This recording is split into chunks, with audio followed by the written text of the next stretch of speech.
ပရိသတ်များအားလုံးပဲမင်္ဂလာပါရှင်ဒီကနေ့ပရိသတ်တွေရဲ့အတွက်တက်ဆက်ပေးဖို့ရွှေ့ချယ်ထားတဲ့သတင်းကြောင်းရာတွေကတော့ကော့ဂရိတ်မြို့နယ်အတွင်းစစ်ကောင်စီတန်ချက်ကရှန်တန်းကို KNL ကမိုင်းဆွဲတိုက်ခိုက်တိုက်ပွဲဖြစ်ပွားနေဆိုတဲ့သတင်းတန်ဆယ်မှာဆိုင်ကယ်နဲ့ဈေးဝယ်ထွက်လာတဲ့ရဲတပ်ဖွဲ့ဝင်လေးဦးမိုင်းဆက်တိုက်ခိုက်ခံရပြီးတော့တဦးသေဆုံးတောင်သာမှာစစ်ကောင်စီစစ်စေးဂိတ်မိုင်းခွဲခံရပြီးတော့2ဦးသေဆုံးတမူးမှာလည်းစစ်ကောင်စီတပ်နဲ့ PDF တို့တိုက်ပွဲဖြစ်ပွားဆိုတဲ့သတင်းဘာမှအဥပဒေကဘာတွေဘလောက်ထိထူးခြားမှုရှိလာနိုင်တယ်လဲဆိုတဲ့သတင်းနှမ်းခါကြီးရမှာဒေသခံ PDF အစည်းအဝေးကျင်းပနေစဉ်ချက်ရှင်နဲ့တက်ခိုက်ခံရဆိုတဲ့သတင်းနဲ့တူနောက်ဆုံးရရှိထားတဲ့သတင်းကြောင်းရာတွေကိုတက်ဆက်ပေးချင်ပါတယ်ရှင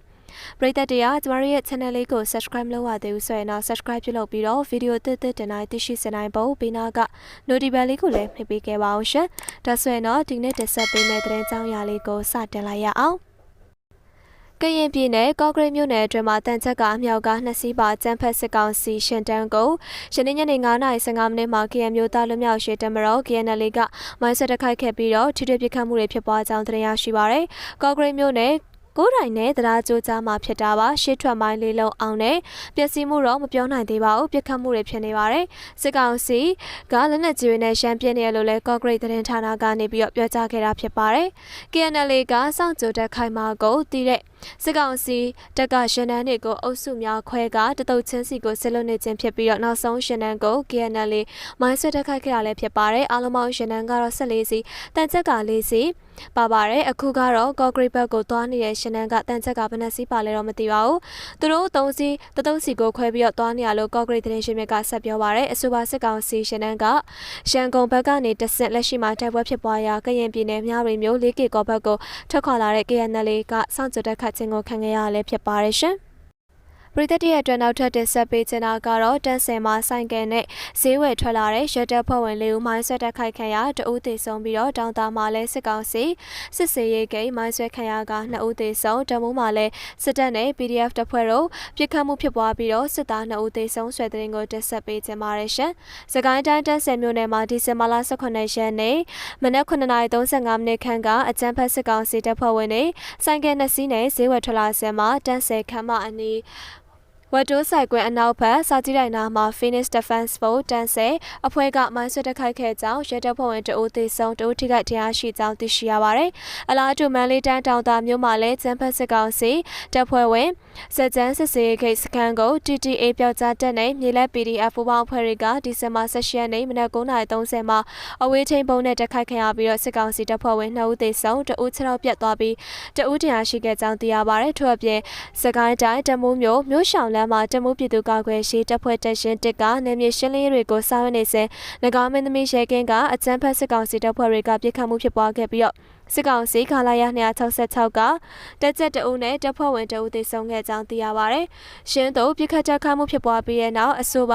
ါသေဆုံးမှုကတော့အကြမ်းဖက်စစ်ကောင်စီတပ်ဖွဲ့ဝင်2ဦးထံကတမူး PDF တပ်ဖွဲ့ဝင်တွေလက်နက်ကောက်ယူဖို့ပြုလုပ်စဉ်၎င်းမင်းသမီးရဲကင်းစခန်းကစစ်တပ်တွေ40မမတို့နဲ့ပြစ်ခတ်ခဲ့ခြင်းဖြစ်ကြောင်းလက်နက်ကောက်ယူနိုင်ခြင်းမရှိကြောင်းသိရပါတယ်ရှင်။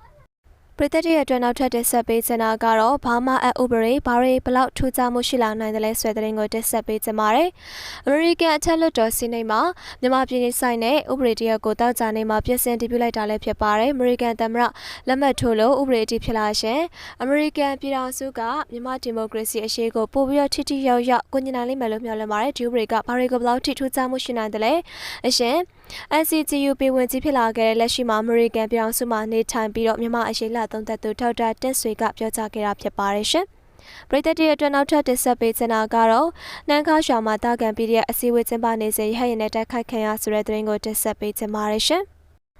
နန်းခါရွာကိုစစ်ကောင်စီကဟဲ့ရင်နဲ့ပြစ်ခတ်တိုက်ခိုက်ချိန်မှာဒေသအတွင်း PDF ကောင်းဆောင်တွေအစည်းအဝေးလုပ်နေကြဖြစ်ပြီးတော့အတွင်းတဲ့ပေါက်ကြားတာကြောင့်အချိန်ကတိုက်ခိုက်ခံရလို့ရောဒေသပြည်သူ့ကာကွယ်ရေးတပ် YDF တောင်ရှိသူတို့ကပြောပါရယ်ဒီဇင်ဘာလ18ရက်နေ့မော်လ2နာရီလောက်ကမကွေးတိုင်းရောဒေသကံကောမြို့နယ်နန်းခါရွာဒေသအတွင်း PDF မဟာမိတ်ကောင်းဆောင်တွေအစည်းအဝေးပြုလုပ်နေတော့မှာပဲစစ်ကောင်စီကရဟရင်ဘော်ကနေပြီးတော့စစ်တပ်တွေနဲ့ပြစ်ခတ်တိုက်ခိုက်ခဲ့တာလည်းဖြစ်ပါတယ်ရဟရင်တစည်းကအချိန်45မိနစ်နီးပါ စစ်တပ်တွေနဲ့စစ်တိုက်ကိုပစ်ခတ်ပြီးတော့အခြားရဟတ်ရှင်နှစ်စီးကတော့နှမ်းခါရွာအနောက်ဘက်နဲ့ရေရှင်နဲ့နှမ်းခါရွာရဲလာရွာအကြားမှာစစ်သားတွေကိုနေရာချပါတယ်ရဟတ်ရှင်ဘော်ကနေစစ်တပ်နဲ့ပစ်ခတ်ခဲ့တာကြောင့်ထိခိုက်ဒေဆုံးရှိခဲ့ပေမဲ့လည်းနောက်ဆက်တွဲမြေပြင်ပစ်ခတ်မှုတွေကြောင့် PDF တပ်သားနဲ့ပြည်သူ9ယောက်နေပါအသက်ပေးခဲ့ရတယ်လို့ရှော့ဒေတာကာကွယ်ရေးတပ်ဖွဲ့ YDF တောင်ရှိသူတို့ကပြောပါတယ်အတွင်းသတင်းလို့ပြောမှာပေါ့နော်ဖြစ်ဖို့ကတော့ရှာကိုင်းတို့တားကိုများပါတယ်အချိန်က